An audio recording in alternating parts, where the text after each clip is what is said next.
Bonjour à tous. Donc oui, avec Clara, donc ma collègue, on a une vingtaine de minutes devant nous et on va vous faire une petite synthèse des travaux qu'on mène depuis maintenant une dizaine d'années au GSMA autour de l'effervescence. Alors évidemment du champagne en particulier, mais j'ai envie de dire des liquides chargés en gaz dissous au sens le plus large. Alors on va diviser évidemment cette conférence en deux parties. Je vais m'intéresser spécifiquement à ce qui se passe entre la vendange et le débouchage de la bouteille. Et puis Clara prendra la suite pour vous expliquer en détail ce qui se passe dans le verre au moment de la dégustation, et plus spécifiquement pour la molécule qui nous intéresse au plus haut point, qui est le dioxyde de carbone, parce que c'est évidemment, je pense ne rien vous apprendre, c'est le dioxyde de carbone dissous dans le vin qui va être en capacité de faire des bulles au moment de la dégustation. Alors, tout commence évidemment au moment de la vendange. Alors sur l'AOC Champagne, il y a essentiellement 3 cépages qui sont cultivés. Un cépage blanc, le chardonnay, et 2 cépages noirs qui sont le pinot noir et le pinot meunier. Alors, on coupe le raisin, on le presse et on obtient ce qu'on appelle un mou. Le mou, c'est le mot technique pour parler du jus. Alors ce mou, il a la particularité d'être très sucré et on va lui faire subir une première fermentation alcoolique. Alors qu'est-ce que c'est? On va rajouter des levures dans ce mou. Les levures vont consommer le sucre à disposition pour le transformer progressivement en éthanol et en dioxyde de carbone. Donc vous voyez que le dioxyde de carbone, on le rencontre déjà dès cette étape-là, dès la première fermentation alcoolique. Mais il faut savoir que cette fermentation alcoolique, elle se fait en cuve ouverte. Donc tout le CO2 qui est produit en quantité assez colossale, gardez un ordre de grandeur assez impressionnant en tête, pour chaque litre de jus, vous avez une production d'une 50aine de litres de dioxyde de carbone. Mais la quasi-totalité de ce CO2 va ressortir hors des cuves et donc ne va pas s'accumuler sous forme de CO2 dissous dans le vin. Donc à la fin de cette première étape, on a ce qu'on appelle un vin de base qui est dit tranquille par opposition au vin dit effervescent. Il n'est pas en capacité de faire des bulles. Alors nous, évidemment, ce qui va nous intéresser au plus haut point, c'est l'étape qui va être en capacité d'enrichir le vin en CO2 dissous, et c'est une étape qu'on appelle la prise de mousse. Alors qu'est-ce que c'est que la prise de mousse? Ça n'est pas autre chose qu'une seconde fermentation alcoolique, mais cette fois-ci qu'on va provoquer dans un système clos. C'est-à-dire que le vin de base qu'on aura produit à la fin de la première fermentation alcoolique, on va l'assembler, et on va le mettre dans des bouteilles. Alors il va falloir que ces bouteilles soient épaisses, alors on va très vite comprendre pourquoi.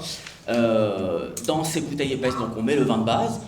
Ce vin de base n'est évidemment plus sucré parce que tout le sucre a été consommé par les levures lors de la première fermentation alcoolique. Donc si on veut reprovoquer une fermentation alcoolique, on rajoute une nouvelle fois du sucre, des levures, et on est reparti pour une seconde fermentation alcoolique, mais cette fois-ci dans un système clos. Donc je produis de nouveau de l'éthanol, du CO2, mais le CO2, à la différence de la première fermentation alcoolique, le CO2 il est piégé dans la bouteille. Donc qu'est-ce qui va se passer pour lui? Il y a une partie du CO2 qui va venir s'accumuler dans l'espace de tête de la bouteille pour faire monter la bouteille sous pression, et sous les fortes pressions qu'on va pouvoir atteindre au moment de la prise de mousse, on va être en capacité de dissoudre de très grandes quantités de dioxyde de carbone dans la phase liquide. Alors on connaît évidemment toutes les lois qui sont associées à tout ça. Là je vous montre un graphique qui vous donne la pression qui est atteinte en fin de prise de mousse dans les bouteilles en fonction de la température. Donc vous voyez qu'il y a une grande incidence de la température, et je vous ai fait aussi le graphique pour les 3 bouteilles les plus communes en Champagne, à savoir la bouteille standard de 75 centilitres, c'est la courbe verte, le magnum, donc qui équivaut à 2 bouteilles, au volume de 2 bouteilles, donc c'est la courbe rouge, et la demi-bouteille en bleu. Donc vous voyez qu'il y a quand même des différences significatives entre les flacons, mais on retrouve évidemment les mêmes tendances, les mêmes ordres de grandeur. Gardez un ordre de grandeur en tête, les prises de mousse se font dans les caves. Dans les caves, on est grosso modo à 12-13 degrés. À 12-13 degrés, vous voyez qu'on atteint des pressions en fin de prise de mousse qui sont de l'ordre de 6 bars. C'est beaucoup, hein. La pression atmosphérique, évidemment, elle est de l'ordre de 1 bar. Donc vous voyez que pour supporter des pressions 6 fois supérieures à la pression atmosphérique, il faut des verres qui soient très épais. Les bouteilles de vin tranquille standard ne supporteraient pas une pression de 6 bars, et systématiquement elles éclateraient. Vous voyez aussi sur le graphique qu'il y a une très très forte dépendance en température. Regardez par exemple, si vous laissez pendant quelques heures une bouteille à température ambiante, eh ben, elle va allègrement atteindre des pressions autour de 8 bars. Gardez ce chiffre en tête, je le réutiliserai d'ici 2 ou 3 slides pour expliquer un autre phénomène qu'on a observé récemment au laboratoire. Donc qu'est-ce qu'on retient de la prise de mousse? Eh ben, du fait qu'on est dans un système clos, on va être en capacité de retenir, alors je vous ai mis un chiffre, pour une bouteille standard, on est capable de conserver à l'état dissous environ 9 grammes de CO2. C'est pas tellement parlant si je vous parle en masse, mais si on convertit ces 9 grammes de CO2 en un volume équivalent sous 1 bar et à une vingtaine de degrés, vous voyez que ces 9 grammes, ils sont équivalents à quasiment 5 litres de dioxyde de carbone dissous dans une seule bouteille de 75 centilitres. Donc c'est évidemment des volumes colossaux qui vont expliquer pourquoi l'effervescence va être en capacité de durer très longtemps au niveau de la dégustation, parce que le réservoir de CO2 est de fait très important.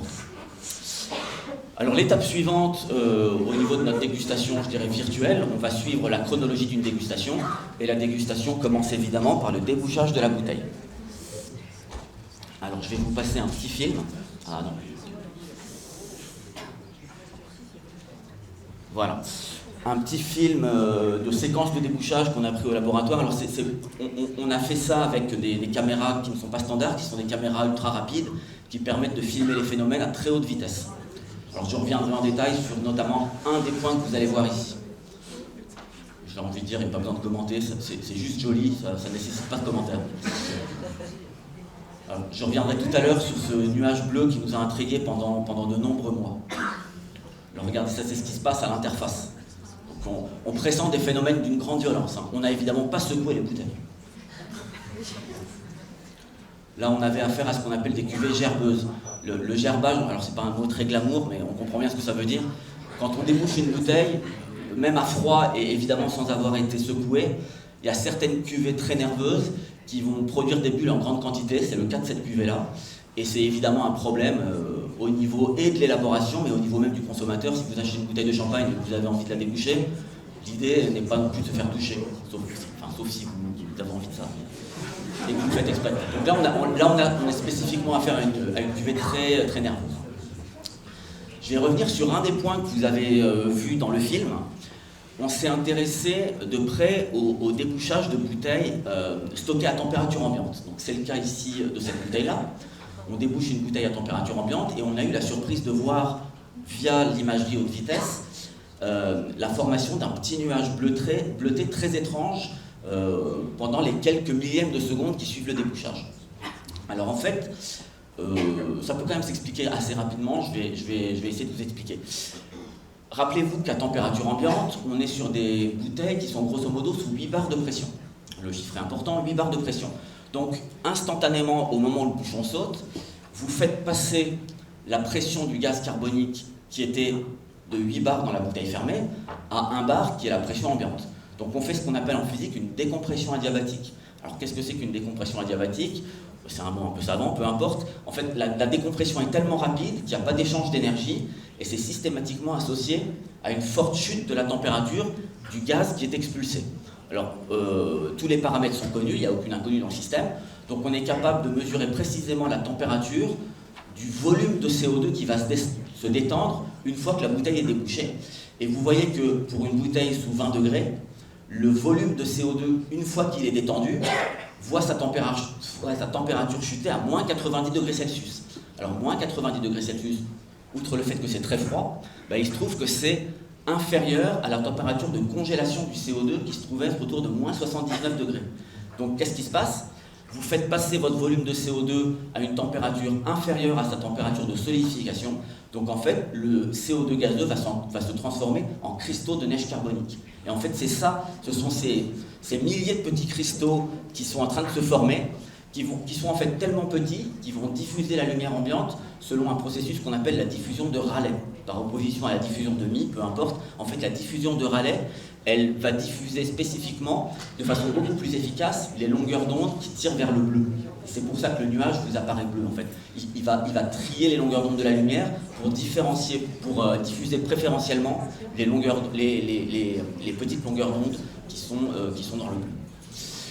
Alors, autre chose, si vous êtes un peu attentif, vous vous rendez compte que dans ce nuage de cristaux de CO2, il y a systématiquement une petite barre qui apparaît ici. Donc, je vous l'ai mise ici, de façon beaucoup plus nette. Alors ça nous a pris énormément de temps avant de comprendre ce qu'on voyait là. On se demandait si c'était un artefact. Pendant très longtemps, on n'a pas compris ce que c'était. Et en fait, la solution, elle est venue d'un domaine qui n'est pas du tout le nôtre, en fait. La solution, elle est venue de l'aéronautique, en fait. En lisant des publications relatives à ce qui se passe dans les tuyères des avions et des fusées, on s'est rendu compte que dans certains cas, quand on a affaire à des jets qui sont très supersoniques, on a ce qu'on appelle l'apparition d'ondes de choc transverses dans les gaz qui sont éjectés. Alors en aéronautique, le terme technique, ce sont des ondes de Mach, des disques de Mach. Vous voyez qu'on retrouve exactement ça dans notre cas, ce qui signe en fait que les gaz sont expulsés à très très haute vitesse. Alors on a pu mesurer ces choses-là, et on est pour nos bouteilles à une vingtaine de degrés, avec des gaz qui sont expulsés grosso modo à Mach 2. Mach 2, c'est 2 fois la vitesse du son, c'est grosso modo 2400 km/h. Alors le bouchon lui-même ne saute pas du tout à Mach 2, bien sûr, mais il est soufflé par des gaz qui sont ultra rapides, qui permettent quand même d'éjecter le bouchon à grosso modo 50-60 km/h, ce qui est largement suffisant pour faire très mal, si ça atterrit là où il faut. Alors une fois que la bouteille est débouchée, l'étape suivante dans notre chronologie, c'est évidemment le service. Donc là, je vous ai mis une photo tout à fait banale du service du champagne dans une flûte. On a l'impression qu'il n'y a rien qui se passe, si ce n'est qu'il y a une langue de champagne qui envahit progressivement la flûte, mais en fait, il y a des tas de choses assez fondamentales qui se passent du point de vue de la dégustation. Rappelez-vous qu'on a affaire à un liquide qui est très chargé en gaz carbonique dissous. Il se trouve qu'au moment du service, vous allez le mettre sous une très forte agitation. Alors on sait très bien en physique des liquides que quand vous agitez un liquide qui contient du gaz dissous, il va dégazer de façon excessive. Alors, il y a un moyen de voir ça. Alors, le CO2 est invisible à l'œil nu, donc c'est pour ça que vous ne le voyez pas sur cette image. Mais si vous filmez la scène avec une caméra infrarouge, il se trouve qu'évidemment le CO2 absorbe dans l'infrarouge. Donc, si vous avez du CO2 dans le système, on va le voir. C'est exactement ce que vous avez ici. Tous les volutes colorés qui sont en train de s'écouler le long de la flûte, c'est du CO2 qui est en train de s'échapper de façon massive du champagne au moment du service. Et en fait, c'est pas une très bonne nouvelle, parce que tout le CO2 que vous perdez à cette étape-là, c'est évidemment du gaz qui ne sera plus dissous au moment de la dégustation pour faire des bulles. Alors gardez aussi un ordre de grandeur assez spectaculaire. Quand vous servez votre champagne dans une flûte comme ça tenue verticale, vous perdez en 10 secondes à peu près le tiers du CO2 qui était dissous dans le vin. Il vous a fallu des semaines pour, au moment de la prise de mousse, le dissoudre progressivement dans le champagne, et vous, sans vous en rendre compte, en 10 secondes, vous allez en perdre grosso modo un tiers. Alors il y a une façon assez simple de limiter les dégâts, et ça relève du bon sens.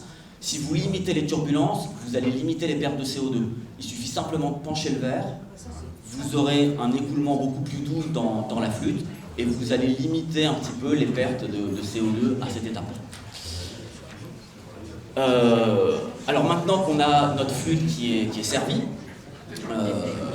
normalement, si les choses se passent bien, vous voyez des bulles qui remontent dans le verre. Donc une des choses à laquelle on s'était intéressé il y a une vingtaine d'années quand on s'est penché sur ces problèmes-là, c'était évidemment l'origine de la formation des bulles. Donc sur le principe, c'est vraiment de l'observation, c'est très simple. Vous avez ici une caméra sur laquelle on a greffé un objectif de microscope, et puis systématiquement, on a été visé à la base des petits trains de bulles qui remontent le long des parois pour voir physiquement l'origine des trains de bulles. Alors c'est ce que vous avez ici sur le film. Là, je vous ai fait un film qui vous restitue image par... Alors on a filmé à 1000 images par seconde, et je vous restitue le phénomène image par image. Alors qu'est-ce qui est en train de se passer? Là, on a zoomé sur la paroi du verre, et vous voyez qu'en fait, vous avez une petite particule accrochée à la surface du verre qui est en train de générer des bulles de façon répétitive. Alors ces petites particules, dans l'immense majorité des cas, ce sont des petites poussières atmosphériques, c'est des petites fibres de cellulose qui vont venir s'accrocher à la surface du verre, et vous voyez que ces petites fibres, elles ont la capacité d'être creuses. Alors regardez aussi l'échelle. La barre noire fait 20 microns, l'ouverture de la fibre fait une dizaine de microns. C'est tellement étroit que le liquide ne peut pas complètement envahir la fibre pour des raisons de capillarité. Donc une fois que vous servez le champagne dans votre verre qui contient des petites fibres accrochées à la surface, en fait le champagne ne va pas pouvoir envahir le creux de la fibre, et vous avez systématiquement réussi à piéger une poche d'air. Alors pour des raisons physico-chimiques, cette poche d'air, elle va littéralement aspirer le CO2 dissous dans le voisinage, qui va pénétrer dans la poche d'air, alors qui va devenir très rapidement une poche de dioxyde de carbone. La poche grossit. Une fois qu'elle arrive au bout de la fibre, eh ben, elle va se casser en deux. Il y a un bout qui va faire une bulle qui va remonter sous l'effet de la gravité, sous l'effet de la poussée d'Archimède. Mais le petit miracle, c'est que vous avez toujours une petite poche piégée dans la fibre qui va continuer à pomper le CO2 dissous et à faire en sorte que le phénomène va se répéter identique à lui-même jusqu'à l'épuisement du gaz dissous. Donc l'origine des petits trains de bulles dans les flûtes de champagne, et j'ai envie de dire dans les boissons gazeuses en général, ce sont ces petites poussières qui sont accrochées à la surface du verre. Donc une fois que ces petites bulles, elles sont émises au bout des petites particules, des petites fibres, et ben inévitablement sous l'effet de la poussée d'Archimède, elles vont remonter. Donc c'est ce que vous voyez ici sur ces images. Et vous vous rendez compte aussi très clairement qu'au fur et à mesure que les bulles remontent, elles vont grossir. Alors pourquoi elles grossissent? Ce n'est pas une grosse surprise du point de vue scientifique. Elles sont baignées dans un environnement de CO2 dissous. Donc le CO2 dissous va naturellement s'engouffrer dans les petites bulles et va contribuer à les faire grossir au cours de leur ascension. Mais, fort heureusement, les bulles ne captent pas que le CO2 dissous. Elles sont aussi baignées dans un environnement où vous avez des molécules volatiles aromatiques. Ces molécules volatiles ont de fortes capacités à s'évaporer. Donc vous avez aussi une petite quantité de ces molécules volatiles qui vont pénétrer dans les bulles et qui, du coup, forcément, vont se retrouver à la surface.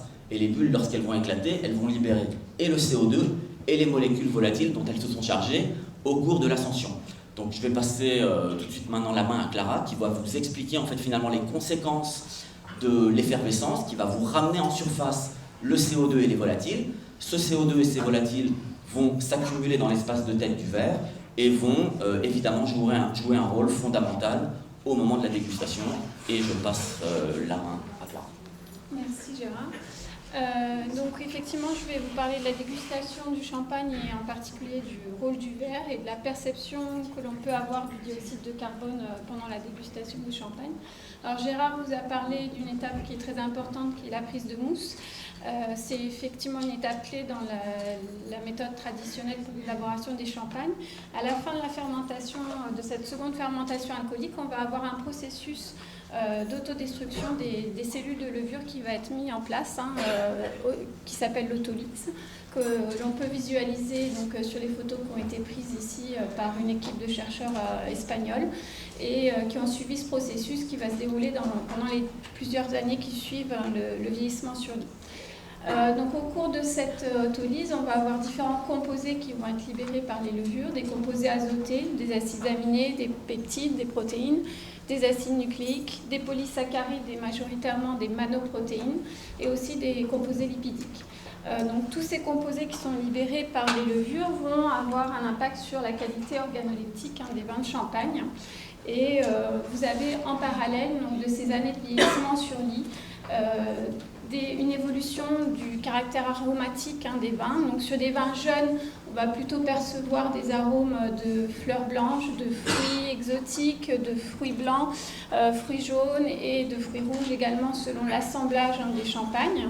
Et puis pour des champagnes millésimés, donc à partir de 3 ans de vieillissement sur lit, on va avoir des arômes beaucoup plus complexes, des arômes de brioche, de beurre, des arômes aussi de fruits secs, de fruits confits. Et sur des champagnes encore plus vieux, on va passer plutôt sur des arômes toastés, grillés, de cacao, de café. Voilà, tout cela dépend bien évidemment aussi de l'assemblage des champagnes.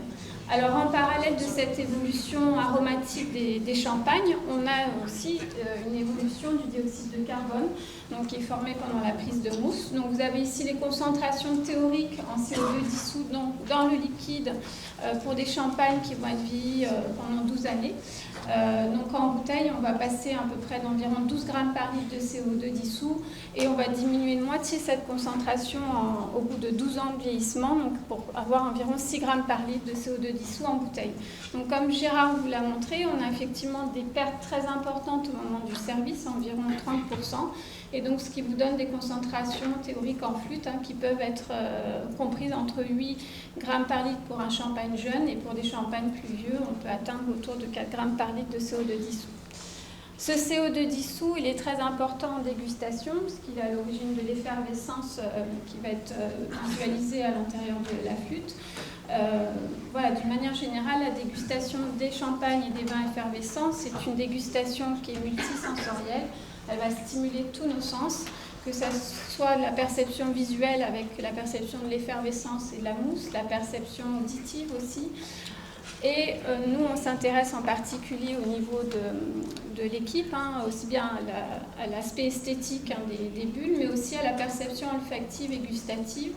Et le CO2 sous forme dissous ou alors sous forme gazeuse va participer à cette perception. Donc le CO2, c'est un gaz qui est inodore, mais à des concentrations élevées, va participer à une sensation de piqûre nasale, de piqûre que l'on va ressentir aussi gustativement, avec des descripteurs qui peuvent être associés à des descripteurs d'acidité, de picotement ou de mordant en fonction de la concentration en CO2 que vous allez retrouver à la fois dans le liquide ou dans l'espace de tête. On aura des perceptions plus ou moins gênantes liées à la perception du CO2. Donc Gérard vous a rappelé aussi que ce dioxyde de carbone est important puisque les bulles qui sont formées vont libérer un certain nombre de composés volatiles et notamment des composés aromatiques qui vont être ensuite perçus par le consommateur. Alors au niveau de la forme des verres que l'on peut utiliser, il existe une multitude de formes de verres qui sont à disposition des consommateurs. Donc là vous avez ici une photo avec 3 formes classiques. À gauche, la coupe, qui est très évasée, pas très haute en taille, mais qui est très peu utilisée actuellement. À droite, vous avez une photo de flûte, qui est classique, qui est plus élancée, beaucoup plus étroite. Et au milieu, vous avez ce qu'on appelle le verre INAO, qui a été conçu à la fin des années 60 donc par l'Institut national des appellations d'origine, pour être un outil pour les dégustateurs professionnels dans le cadre du jury de consommation, de jury de dégustation. Donc c'est un verre qui est destiné à standardiser la dégustation, à la fois pour les vins tranquilles, mais aussi les vins effervescents. Donc on a travaillé sur ces 3 formes de verre qui sont plutôt classiques pour les œnologues et on s'est intéressé à la perception du dioxyde de carbone à la fois dissous mais aussi gazeux. Donc on va, avec les outils qu'on a développés dans l'équipe, mesurer la concentration en dioxyde de carbone gazeux qui est présent donc, dans l'espace de tête au-dessus du verre, au-dessus du liquide, dans le verre de champagne. Donc on s'intéresse donc, également à la finesse des bulles et à l'épaisseur de la collerette. Alors les 2 techniques qui sont utilisées au GSMA pour mesurer ce CO2 gazeux dans l'espace de tête, on va avoir tout d'abord une technique de chromatographie en phase gazeuse. Et la deuxième technique, qui est un outil qui a été entièrement développé au GSMA, c'est ce qu'on a appelé le CO2 diode laser sensor, qui est une méthode optique qui est basée sur la spectrométrie laser infrarouge, dans laquelle on va avoir une partie optique qui contient 2 lasers qui nous permettent de pouvoir analyser des concentrations très larges de CO2, on va de 0 à 100% de CO2. Et vous avez un dispositif qui nous permet d'avoir une application ici œnologique où on va mesurer à l'intérieur du verre, à un endroit donné qu'on aura déterminé, en un point, donc la concentration en dioxyde de carbone donc, pendant toutes les minutes qui suivent le versement du champagne dans le verre. Donc sur les 3 formes de verre que je vous ai présentées précédemment, donc vous avez ici le suivi de la concentration en CO2 gazeux qui a été mesuré à 0,5 ml sous le buvant du verre pendant les 10 minutes qui suivent le versement. Donc. Et on peut voir effectivement que la coupe qui est très évasée ne retient quasiment pas le dioxyde de carbone au niveau du versement puisqu'on retrouve en concentration maximale une valeur d'environ 20%. Et l'INAO et la flûte qui sont plus étroites, qui permettent de mieux emprisonner le dioxyde de carbone, nous donnent une concentration d'environ 45 à 50% de CO2 gazeux. Et puis le dioxyde de carbone va lentement diminuer au cours de la dégustation pendant les 10 minutes qui suivent, mais on reste aux environs de 5% en fonction des formes de verre.